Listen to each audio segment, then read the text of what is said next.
परिणाम आए। दोनों चुनाव के परिणाम बीजेपी को प्रभावित करने वाले थे। एक कर्नाटक में आया, एक उत्तर प्रदेश में आया। आपको पता है, ज्ञात है, मैं बार-बार कहता रहता हूँ, मैं अराजनीतिक हूँ, मैं राजनीति के विषय पर बात नहीं करता हूँ। तो आज आपको लग रहा है कि मैं राजनीति के विषय पर क्यों बात कर रहा हूँ? चुनाव तो भारत में होते रहते हैं। हर दूसरे तीसरे महीने कहीं न कहीं, किसी न किसी राज्य में, किसी न किसी निकाय चुनाव, पंचायत चुनाव। भारत एक बहुत विशाल देश है, राष्ट्र है, जहाँ पर चुनाव एक नित्य प्रक्रिया बन गई है।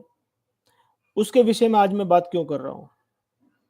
उसके विषय में बात इसलिए कर रहा हूँ कि भारतीय जनता पार्टी कर्नाटक में हार गई है, कांग्रेस जीत गई है। क्लियर मेजॉरिटी के साथ कर्नाटक में कांग्रेस आई है और निकाय चुनाव में भारतीय जनता पार्टी का बहुत बेहतरीन प्रदर्शन रहा है उत्तर प्रदेश में। उत्तर प्रदेश महाराज जी का गढ़ है, महाराज जी की कर्म भूमि है। महाराज जी मतलब योगी आदित्यनाथ, गोरक्ष पीठ के महंत, उत्तर प्रदेश के मुख्यमंत्री, पिछली बार और इस बार के मुख्यमंत्री, कर्मठ व्यक्ति, उनकी जीत। कर्नाटक में जिस तरह से बीजेपी ने प्रचार किया और जिस तरह से प्रचार के बाद मोदी जी ने, हमारे प्रधानमंत्री मोदी जी ने जिस तरह से रोड शो किया, लगातार वहां पर चुनावी सभाएं होती रही। भारतीय जनता पार्टी के अध्यक्ष जेपी नड्डा जी वहां पर लगातार चुनाव प्रचार करते रहे और छोटे मोटे नेता भी वहां पर चुनाव को प्रचार करते रहे। उसके उपरांत भी अगर भारतीय जनता पार्टी वहां हारी है और वहां पर वोट नहीं मिला है, क्लीन स्वीप हो गई है, भारतीय जनता पार्टी 50-60 सीटों पर सिमट गई है, ऐसा क्या हुआ? मैं चुनावी विश्लेषण नहीं करने जा रहा हूं, ना मैं चुनावी विश्लेषक हूं, ना मेरा चुनावी विश्लेषण करने का कभी कोई उद्देश्य रहा है। मैं एक सनातनी व्यक्ति हूं और सनातन की दृष्टि से आपके साथ अपने विचार साझा करना चाहता हूं। भारतीय जनता पार्टी का हारना हिंदुओं का नाराज होना है।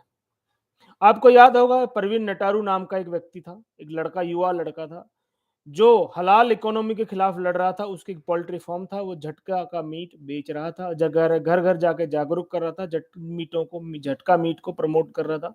उसकी पीएफआई के कार्यकर्ताओं ने हत्या कर दी, सरेआम हत्या हुई। भारतीय जनता पार्टी के राष्ट्रीय अध्यक्ष, युवा अध्यक्ष ने कहा कि हम क्या करें, अगर हमारी सरकार, ये तो हमारी सरकार, अगर कांग्रेस सरकार होती तो हम पत्थर मारते। ये ट्वीट करा गया है।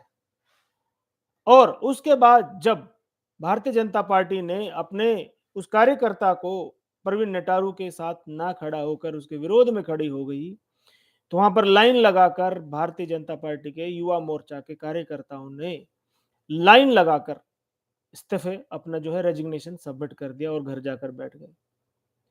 आपको याद होगा कि भारतीय जनता पार्टी में एक बहुत बेहतरीन प्रवक्ता है, थी मतलब अब तो नहीं है, नुपुर शर्मा।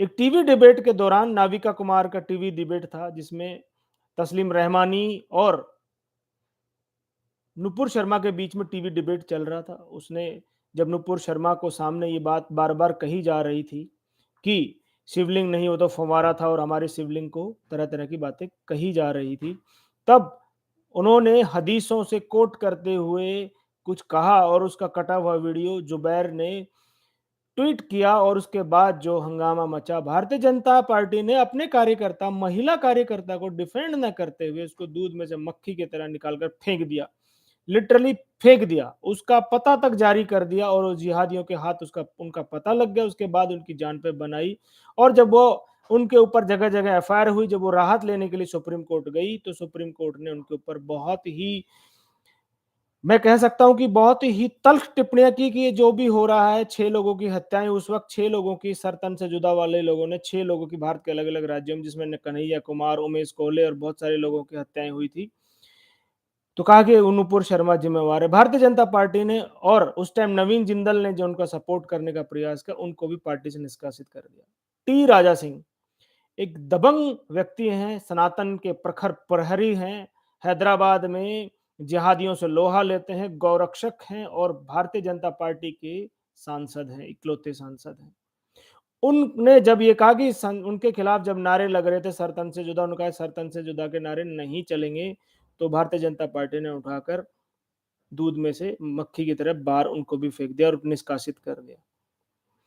उसके बाद जब बजरंगबली की बात आई, बजरंग दल को बैन करने के लिए, तो प्रधानमंत्री जी बजरंग दल बली की नारे लगा रहे थे। तो क्या प्रधानमंत्री जी भूल गए थे कि उस समय पूर्व भारतीय जनता पार्टी की सरकार ने वहां पर 100 साल से भी पुराने बजरंग बली के मंदिर को तोड़ा था? अब मैं आपको ले चलता हूँ काशी, जिसका भव्य कॉरिडोर बनकर तैयार हुआ। मोदी जी गंगा जी में डुबकी लगाकर जल लेकर जलाभिषेक कर रहे थे। परंतु उससे पूर्व कितने काशी वालों ने वहां पर अपनी अपनी गुहार लगाई, लेकिन किसी की नहीं सुनी गई, क्योंकि मोदी जी का घमंड इतना ज्यादा है, आज भी इतना ज्यादा है। मैं इसलिए कह रहा हूं कि नाम तो हिंदुत्व का था, परंतु वहां पर बाबा तुलसीदास के द्वारा स्थापित हनुमान जी का विग्रह को तोड़ा गया, जेसीबी से तोड़ा गया, उखाड़ कर फेंक दिया गया। वहां पर एक वट वृक्ष था उस कंपाउंड में, उस वट वृक्ष को जेसीबी से उखाड़ कर फेंका गया। सैकड़ों मंदिर जो बहुत पुरातन मंदिर थे, जिनका पुराण में जिक्र है, उन मंदिरों को जेसीबी से तोड़ा गया। और जिहादियों को लगाकर, रोहिंग्यास बांग्लादेशियों को लगाकर जिनके साथ भोजन कर रहे थे ना, वो भोजन का फोटो ऑप हो रहा था, वो जिहादी बांग्लादेशियों से तुड़वाया गया। आज अयोध्या में सौंदर्यीकरण हो रहा है, वहां पर अयोध्या में कितने सारे भव्य पुराने मंदिरों को तोड़ा गया है, परंतु मस्जिद आज भी वहां खड़ी हुई है।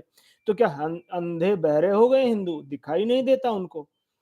उसके बाद कितने ऐसे हैं कि पसमानदा तृप्तिकरण, पहले बोला था हम तुष्टिकरण नहीं करते, परंतु तुष्टिकरण से भी आगे जाके सबका साथ, सबका विकास, सबका विश्वास जीतने के चक्कर में कितने हिंदुओं की बलि दे दी गई। जब बंगाल में पिछले साल इलेक्शन हुए, इलेक्शन के बाद जो हिंसा हुई, तो इन्होंने अपने आप को उससे दूर कर लिया और एक ट्वीट तक नहीं कर पाए, और फिर उम्मीद करते कि हिंदू इनके लिए वोट करेंगे।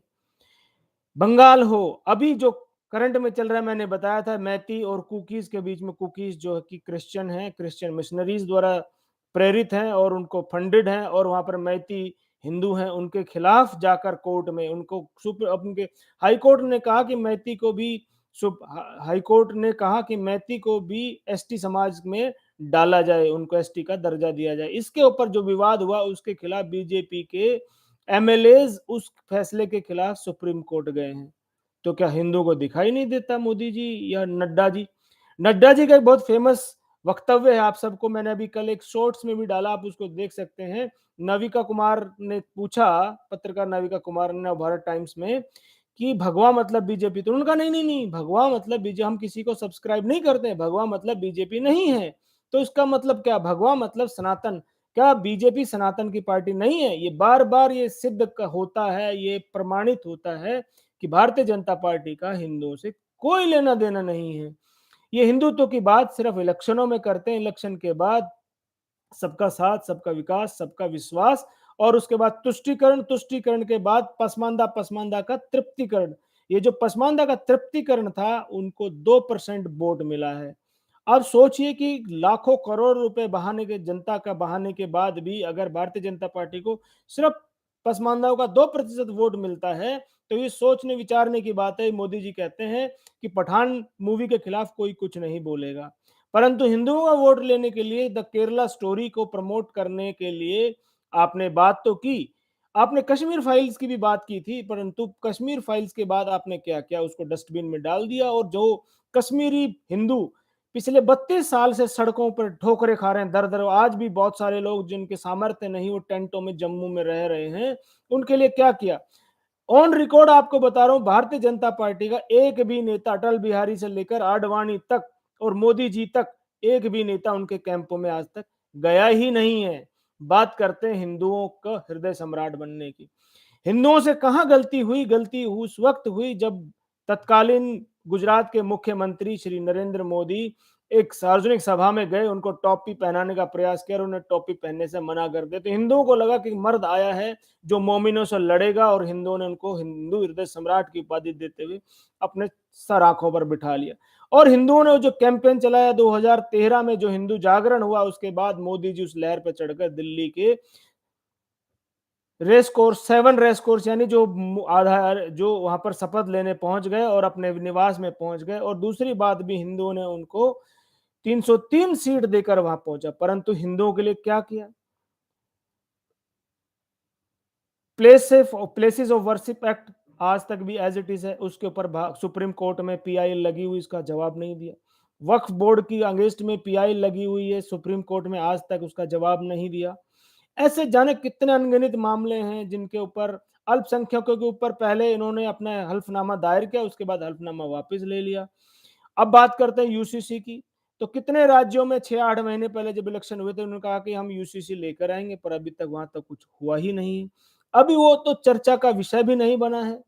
तो मोदी जी आपसे निवेदन है, अगर आपको 2024 में फिर से आना है तो हिंदुओं को कोसने की बजाय, मैं ट्विटर पर देख रहा हूं बहुत सारे सरकारी यूट्यूबर और सरकारी हिंदू, अब्बासी हिंदू हिंदुओं को गाली दे रहे हैं, कह रहे हैं कि हिंदू धोखेबाज होता है, हिंदू ये होता है। अरे भैया, भारतीय जनता पार्टी को समझाओ, हिंदू धोखेबाज नहीं होता है।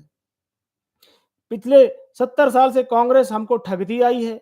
भारतीय जनता पार्टी पिछले 9 साल से हमको हिंदुओं के नाम पे ठग रही है। हमारे साथ चीटिंग हो रही है, धोखा हो रहा है और आप हमको ही दोष दे रहे हो। अगर सनातन का वोट चाहिए तो सनातन की बात करनी पड़ेगी। आपको जिहाद को जिहाद कहना पड़ेगा। इस्लामिक जिहाद से लड़ने के लिए, हिंदुओं को सशक्त बनाने के लिए उनका साथ खड़ा होना पड़ेगा। अगर नुपुर शर्मा जैसा आप हाल हमारा करते रहेंगे, बंगाल में हमें असहाय छोड़कर भाग गए तो ऐसा हाल करते रहेंगे, तो आपका भी यही हाल होगा जैसे कर्नाटक में हुआ था। आपका भी सुपड़ा साफ हो जाएगा। फिर हिंदू विपक्ष में खड़ा होकर अपनी आवाज उठाना पसंद करेगा, बल्कि सत्ता में बैठकर ठगा हुआ महसूस तो कम से कम नहीं करेगा। सत्ता में बैठकर जो ठगा हुआ महसूस करता है हिंदू, उसके बाद कहने के लिए कुछ बचता नहीं है। वो प्रतिदिन अपने साथ छलावा होता है। कभी 20,000 करोड़ रुपए, कभी हज सब्सिडी के 5,000 करोड़ रुपए, कभी कभी अल्पसंख्यक मंत्रालय के द्वारा लाखों करोड़ों रुपए की सब्सिडी, घर जल, सबसे ज्यादा जो जिनकी संख्या ही 15% है उनको 35% आवास मिले, जिनकी जनसंख्या ही 15% है उनको 40% सब्सिडियां मिले। तो क्या हिंदू ठगा हुआ महसूस नहीं करता? उनका किसी भी स्टैटिस्टिक्स में उठाकर देख लीजिए, सिर्फ बच्चा पैदा करने की मशीन है। बच्चा पैदा करते रहते हैं, उसके बाद जनसंघ सरकार से सुविधाएं लेते रहते हैं। हिंदू कमा कमा कर अपने यहाँ से टैक्स भरता रहता है, परंतु सुविधा के नाम पर उसके गरीब भाइयों को कुछ नहीं मिलता। सबसे पहले पहले एक सच्चर कमेटी बनी थी, उसका विरोध करने वाले गुजरात के तत्कालीन मुख्यमंत्री थे श्री नरेंद्र मोदी। जब वो भारत के सत्ताधीश बनते हैं तो सबसे पहले वो सच्चर कमेटी को लागू करते हैं। ये मैं आपको ऑन रिकॉर्ड बता रहा हूं। भारत में एक राज्य है गुजरात, उसके तत्कालीन मुख्यमंत्री श्री नरेंद्र मोदी ने एक फाइल बनाकर भेजी थी, अहमदाबाद का नाम कर्णावती बदलकर। आज मुख्यमंत्री नरेंद्र मोदी की फाइल, भेजी हुई फाइल को प्रधानमंत्री नरेंद्र मोदी दबाकर बैठे हुए हैं। पिछले 9 साल से सत्ता परिवर्तन होने के बावजूद भी उसका नाम परिवर्तन नहीं हुआ है। सुब्रमण्यम स्वामी की एक फाइल थी जिसके ऊपर मनमोहन सिंह ने उसको दबाकर बैठे रहे थे कि राम सेतु को राष्ट्र धरोहर घोषित किया जाए, उसको नरेंद्र मोदी जी दबाकर बैठे हुए।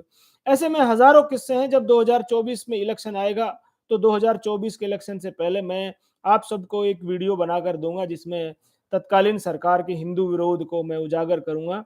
हाँ, आपकी विदेश नीति बहुत बेहतरीन है, परंतु अमेरिका और यूरोप के साथ, परंतु जैसे ही आपकी विदेश नीति का रुख मुस्लिम कंट्री, मुस्लिम राष्ट्रों की तरफ, राष्ट्र तो नहीं मुस्लिम राज्यों की तरफ घूमता है, आप लेट जाते हैं। नुपुर शर्मा और कतर के कतर में इस वक्त भारत के 9 पूर्व सेना सैनिक बंदी हैं। उनको शायद कैपिटल पुनिशमेंट यानी फांसी मिल सकती है, लेकिन भारत सरकार ने उनको बचाने के लिए कुछ नहीं किया है।